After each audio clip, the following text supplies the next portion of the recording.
Hello everyone and welcome, it's Gauss here, and today I'm bringing you an Abathur gameplay.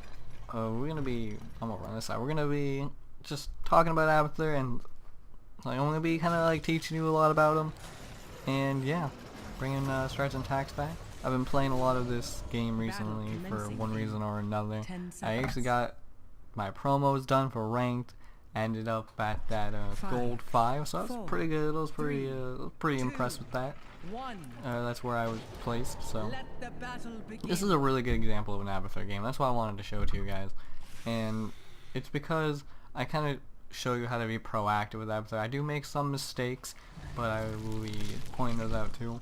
So we start off here, and I'm obviously helping out my team in the mid lane, and they probably shouldn't be trying to fight because obviously I'm Abathur and it's pretty weak early game. Abathur really kicks off once you get to the level 10 stage. And I want to actually talk about my talent.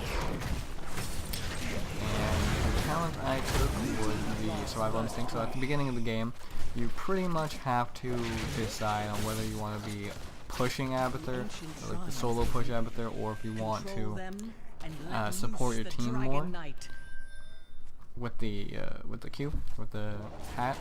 And the ability you take for that is you take the heal one. The heal is really good on the shield, but I was looking at my team comp and I was they don't really need me to heal them that much, so I'll just go with the increased locusts. Now we do actually start off losing this game until we're already down a little bit in XP, and it starts off rough, and it's gonna keep being rough for a while here. And I'm pretty much just under damage control right now. I've kind of realized that my team is not playing very well. I mean, maybe they're just not even thinking about like I'm Abathur, but they keep kind of just making lots of mistakes and dying. So I'm just trying to minimize the damage they're causing. And yeah, I'm just placing mines and just really trying to stave off the damage here, because it's gonna get really bad really fast. And in this game, it was a slaughter fest at the beginning here, and my team of course is they're gonna be very negative here in the chat, and I don't say anything to them. Because you gotta stay positive, you gotta believe. Luckily, they don't actually manage to get the Dragon Knight. My team does do a pretty good job of actually not letting that happen, considering I'm Abathur and I can't really help with that too much. I do capture a few shrines myself in the later game, but right now I'm not really capable of that. And here's where I actually make, I think, my first mistake. I'm pretty sure I actually die here, because I didn't notice it until it was too late that they were on my butt.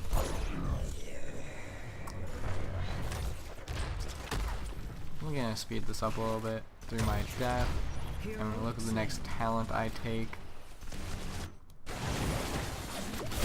And I believe that the symbiote, the person I put the symbiote on, has increased attack speed. And I do this obviously because I have Vala, which is really good with extra attack speed. Rayman, really good with extra attacks. I'll put that on them and she's a little crazy. I don't know what she was doing there. And it's actually a 21-minute game, so a pretty long game for Dragon's Fire. Normally these games are like 15 minutes long, about probably the average. So now I'm here in the mid lane, and I'm just sitting here. I'm gonna be sitting here for a while.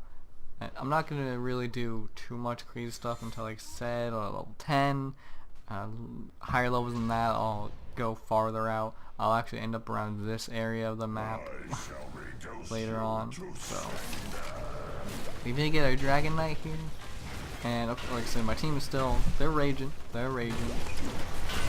Mad that I picked Abathur. That was the last pick, and I was like, I'm feeling the apple. It ends well. Like I said, it ends well. And the Greymane does pretty well here. The team kind of picks up a little bit, but they're still a little bit questionable in their decision making. Speed it up again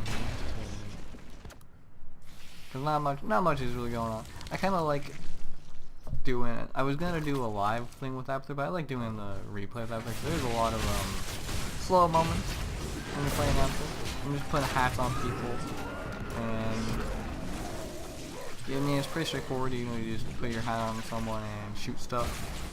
Until the later game, which is what I'll show, where I'm doing stuff that's like a little more proactive, placing landmines wherever I can.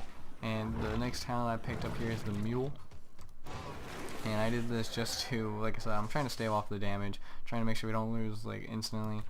I think I healed up this tower, and then later on I'll heal up this one up here, just to fend them off. Now, of course, they have their ults, and my team starts fighting, which is actually didn't end as poorly as it probably should have. But we're not doing too bad in score. They only have 2 more kills than us, and I mean, we're down in the higher level. That's obviously not good, but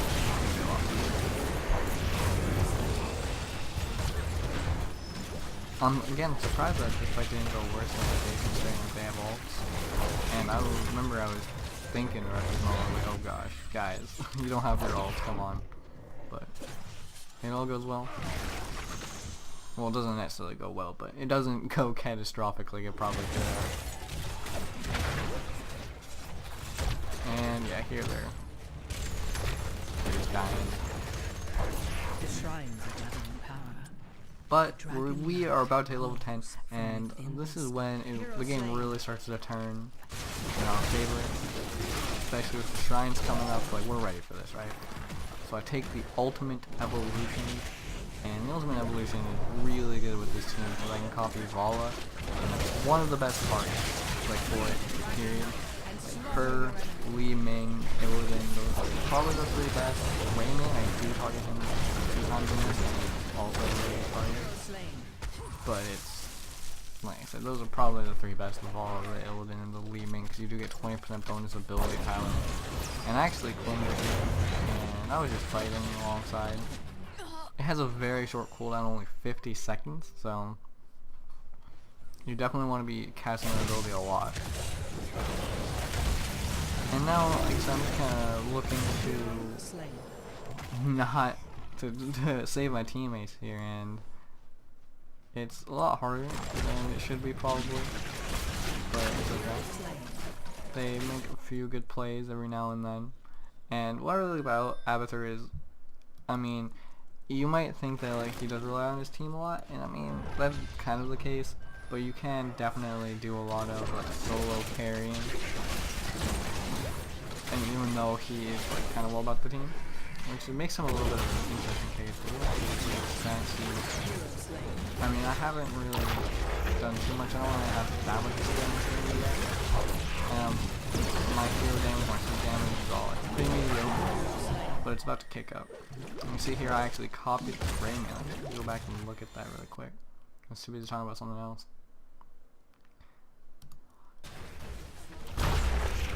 Yeah, so if you guys see the fight happening, I copied the Greymane, and I just, you know, I'm just going in. Like, I'm actually pretty strong with Greymane. Basically, like 20% bonus damage. I don't really do that much, but I definitely think I swayed this fight to enough to kill the Zarya. So that was a pretty good play, and of course I'm going to time out anyway, so I just go for the damage on the tower as much as I can. And yeah, we're going to be getting our little 13 talents pretty soon here, but not quite yet. And cooldown my ultimate evolution, very short, it's already down 30 seconds. And I actually didn't notice this tower up here was damaged, so I called down the mule here on the gate. Definitely a misplay on my part, but... And here, I'm pretty sure I can save that guy's life, but maybe not. I moved up here, and yeah. I think actually what happened here is, if I remember correctly, yeah. It's a little, I'm sorry, I'm kind of missing because I'm having to go back, but this is actually kind of an interesting thing that I did here because I actually captured this, this shrine. I actually used my deep tunnel ability, and this is something you should be looking to do on Abathur. It was super safe, so I just deep tunneled up here in the vision, and I captured this for my team. And that was just a really good play, and like I said, something you should really be looking out for when you're playing Abathur is those opportunities to do stuff like that. I mean, it's pretty cheeky, and that's kind of what makes it good. And of course, we already saw this fight here, so what I did right afterwards. And here, I believe on the ultimate evolution again on Vala. Did I do it here? I did. I come out, and I kill him. And actually, you can tell I actually do quite a lot of damage, and with 2 Valas, like, the thing is actually really insane if we're both shooting the same target. Because of course I do still gain the stacks of hatred and all that stuff, so very powerful. It's pretty much like you have a nice 5-man team. But then when that dies, I can just go back to doing Abathur stuff. Of course, they get the Dragon Knight. I could have gotten the Dragon Knight, but I don't really think it matters, but I'm doing other stuff. Here I actually move forward. Again, I'm taking a more advanced position, and I have now the what is this one? What is it called? I don't know. Oh, the Assault Strain, which makes my Hero slain. my boys cleave and they explode, and I took that one over the long range one because the long range one is better at killing buildings and stuff, but this one is it'll push faster, it kills the minions faster, Hero slain. and yeah, that's what I was really looking for. I just want to make sure these waves are pushing out all the time as fast as possible, and yeah. It's also good because the next one we'll be taking, of course, is the Locust Brood, which spawns 3 locusts at a nearby location. So this is where you really have to be proactive, because you have to be up close, even with the 50% exit duration. You have to be up close to make use of these abilities. So I'm putting lots of pressure on this right now. This fort's already almost out of ammo, and my locusts are doing pretty good damage here. Of course, with the exploding, they're doing the bonus damage. And while that's going on, I'm focusing my Q on my heroes. Some Abathur will try to use it a lot more to push, but I'm really focused on just helping my allies or my locusts just do their own thing, instead of like trying to use that to push the wave faster or shoot my locusts or whatever. And that's pretty important because your team kind of relies on you for that, because obviously they're multiple people, so you really have to like balance, like the correct balance of solo pushing and helping the team. And here I move closer, and then I place down another locust brood, and then I go to my, oh no, I ulted it, yeah. I ulted it. Yeah. So I think the wall works somehow.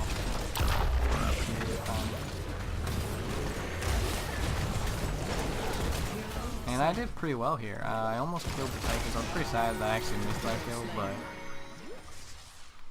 overall it was really good play. And it was a 2-for-1, so my ult there really made that big difference. And I think you should pretty much never go with Monstrosity because of that. Now, here I just able to gather the shrine, so that's pretty cool. Like I said, being proactive instead of just sitting like behind the towers or whatever. And I actually deep tunnel over here and then place down my locusts. So I'm, like I said, really being proactive, and then instead of walking all the way back, I just sit here in this corner. And yeah. Anyway, about the ultimate evolution, it's pretty much essential because you can put pressure on the lanes without using the ultimate evolution, or I mean the monstrosity. And the ultimate evolution just really gives your team a lot of power in fights and saves them, gets you killed. It's a must-have. I mean, now I'm looking down here, I'm pretty sure I got Alpha Vala, and I'm okay with tanking stuff because I actually want to tank as much as possible because I'm also on pretty short time period, so I'm just over here. I'm like, oh, can't be powered and use their ammo. I don't care. And the next thing, of course, because I also get the last talent here. I'm gonna talk about it right now. I actually get the Locust Nest. Spawns Locust periodically at a area. I stopped helping my team here for a second after my king died, and I went and placed the Locust a little bit further down again. And now I'm back to helping them. They were doing fine. My ultimate evolution is 20 seconds away, so I can't really do too much. But I'm just kind of, like I said, I'm still looking around, and I'm probably placing mines right about now because it's not really like, I don't need to shield these guys. I don't have any locusts to put down. And yeah, here we go. I got the locust nest, so I'm just gonna keep doing this same thing, placing down the locust nests, placing down the broods. And this is actually pretty funny. This guy chases me. Like, he just keeps chasing me. And as he's chasing me, he ignored my locusts, so they're all pushing. And I think I actually missed it, but there's a time where I'm sitting here in this corner and Tychus walks past me, and that was pretty funny. And now my team is, they're pretty much just going out. They have some mercs. I'm helping them with this. Still placing down landmines. And this game is actually pretty close to over. We actually have 2 levels on them. As you see, we have completely turned it around on its head. I have tons of experience for my team. I've been soaking tons in the top lane because the enemy haven't had someone in the top lane for quite a while, and they kind of just keep periodically sending one there when I've been there the entire time, soaking that XP for my team. So they've been in the mid and the bottom lane. And yeah, it's really made a difference. See, my siege damage is huge now. And I'm also getting XP, of course, by destroying buildings for my team. And the shrines are going to come up, so I'm actually pre-prepared for that. Oh no, I ulted. Yeah, I ulted into the lava again, of course. And I'm actually a pretty good Valla player. She's definitely probably one of my mains, because I'm an ADC main in the league, I guess. Helps out there. And yeah, like I said, I was ready for this. I was ready for the shrines. Maybe I wasn't. What am I doing? Wow. That's embarrassing. Oh, I remember what I did here. I was going to go top of that. I don't know why I didn't take the shrine though. I said I made some mistakes in this game. I didn't actually notice that one the first time around. Damn. It's embarrassing or whatever. Here again, I'm just helping out the team. I don't have ultimate evolution for 15 seconds. But I was just helping them out with all this stuff. And I'm on a pretty big killing spree now, actually. I got Hero of the Storm this game, which is 20 killing spree. And my cooldowns are on here. I'm actually just waiting because I want to place them down again in this area before I go somewhere else. And there, look, all positive. Really turned that around. And that's why you always gotta stay positive in these games. We were down an entire level, now we're up almost 2. Like, there's a big difference to be made. Here I ult the Valla, and after I placed down all my locusts and just wreck on these last forts. And listen, here again, I don't care about taking the damage. I'm gonna die anyway in a set amount of time, so I'm just gonna tank it all if I can. And that might not have been the best use for the ult there, but it went pretty well. I mean, we got all these forts, and my locusts are still coming in. I'm just chilling right here. And yeah, I'm actually just getting more. And I think my team tries to go for the win. We'll win my second try. I'm just shielding people, and my ult's actually up in 9 seconds. As you can see, I actually moved down and I placed my stuff here. All the locusts died pretty fast. They didn't really do much, but I still have the locust nest, so that'll keep spawning locusts to keep pushing out. And then my ult, you don't bring me, the wall's not good, and this game is pretty crazy, but like I said, I think it gives a lot of good examples as to Red team is victorious. how to appropriately play Abathur. MVP. See, I actually even got the MVP here. And like I said, you have to be proactive. You can't just sit behind the towers. At least once you get to about, like I said, about level 10 is when you want to start moving, because that's when other teams start moving around the map. You want to start moving around the map, and once you start getting the locust things, the locust brood and the locust pod, or whatever the last one is, it's really important. You know, you really gotta be there, know where to be, wherever the enemy is, and you can just deep tunnel there. You have that ability to teleport anywhere on the map, and anywhere on the map you can see, and you really have to make good use of that. There's a lot of use for it, and yeah, it's just really important to constantly be managing all that, as well as supporting your team. And honestly, a lot of the times when you play Abathur, your team will be behind in the early game. Abathur's early game is very, very weak, so you just have to, it's damage control. You just have to try to minimize the amount of damage your team is doing to itself, pretty much, until you can get your team ahead in XP and carry them hard by just destroying the buildings yourself and by becoming them and doing better than them as them. if that makes sense, good. I hope. I hope this guy's helped. I hope this helped you guys, and I hope you enjoyed the video. And there'll probably be more coming. Probably. I really want to play the new hero that's going to be coming out, who uses like illusions and stuff. I'll probably buy him. I've been saving up the gold, and so yeah. Anyway, that's been this episode of Tacts. See you guys on the next video. Deuces.